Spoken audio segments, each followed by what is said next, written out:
It is the day for all things lateral. So what we're going to be doing is kind of some anti-lateral work. That means that you're holding in a lateral position or in opposition to the muscles on the side of your waist, and you are trying to prevent them from drooping. There's that. And then we're going to also be doing some lever movement from that. So from beginner to advanced, and I promise you, you can see this chair is here not just in my way because I positioned it in my way, but on purpose. It's a prop. You're gonna want some kind of a bench or a prop eventually. So this will be one of the very last things we do and one of the most challenging. Now, there is a rhyme to the reason. So as we start with easier exercises, it's dawned on me that by the time we get to the hard one, we're already tired. But remember that you're not necessarily just working, and you're gonna do all the reps all the time with me here. What you're doing is trialing, doing a few of each, getting a sample to actually figure out where am I on the continuum, which one of these do I most need? And that's the purpose of these 10-minute shorts. So, lateral muscles, again, those that flex us or that resist us flexing are also rotational muscles. There are inner and outer obliques. They cross on our waist. Some of them go down this way as fibers, others of them come up.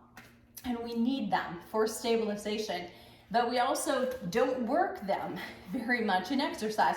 We've always done primarily forward flexion or we've done back extension. When you think about the linear machines in your gym, the other machine that you may use in the gym or have seen is a rotational device. And actually, I would stay away from those.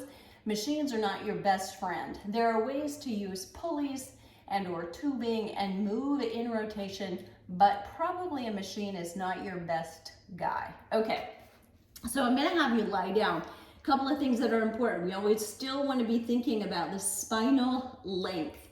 So we've talked about that in back extension, but your tailbone basically to the crown of your head is one long line ideally. Now, if you and I like to be up and in control, we just lost that line and now we're straining the cervical spine or the neck, right? So coming down like this can be really important. If you think straight line, naturally that might feel like I'm in alignment, but actually what we want to do is hinge at your hips. So we pitch those legs slightly forward and then we also rotate so that we need this hand. If you don't need it, you're not going to face plant without it. You probably are rotated back a little too much to get the muscles specifically. Setup is extremely important for effectiveness of exercises.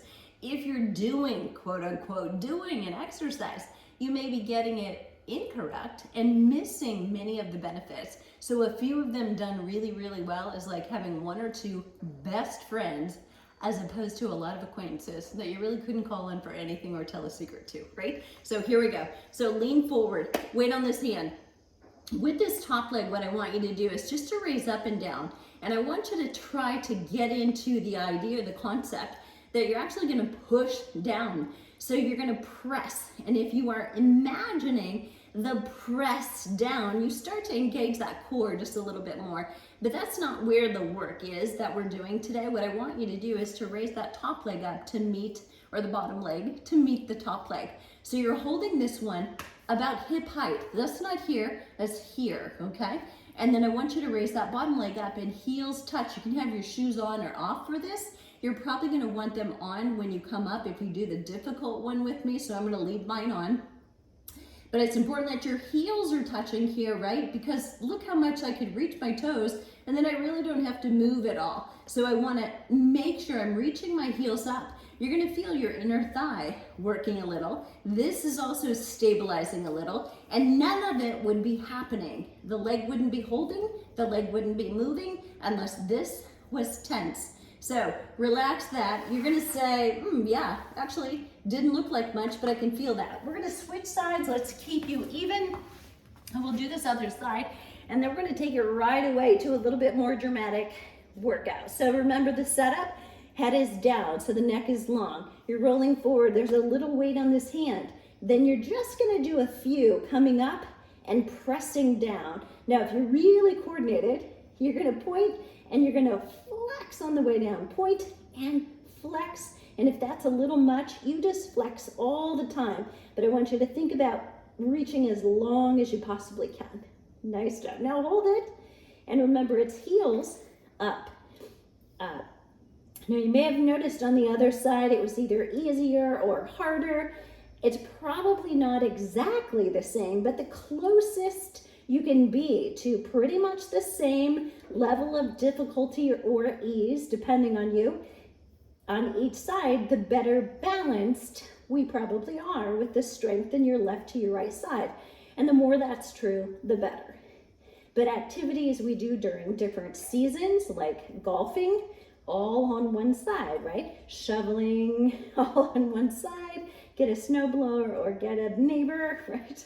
All of those things are gonna affect how we feel from season to season, so it'll change. Release. All right, Now, this is the difficult. So what I'm gonna do is change the rules.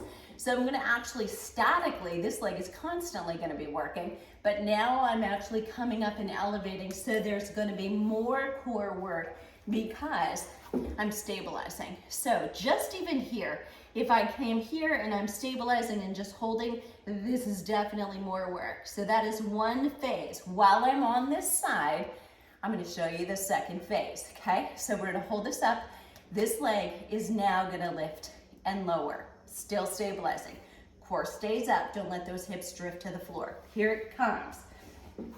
Lift up, and here, and lift, and 2, and 3, lengthen that out, and 4, and 5, 6, 7, 8, can you get to 10, 9, and 10. Excellent job. Good. Now I'm going to turn away from you, not to have to set up my chair. So sorry to turn my back on you, but we're going to do the hold first, and then we'll come back and do the more difficult one. We'll come down for a little break in between. Are you ready? So bring it up, set it up here, spot yourself with this other hand so you know your shoulder is okay in this position here, and then simply a hold lift.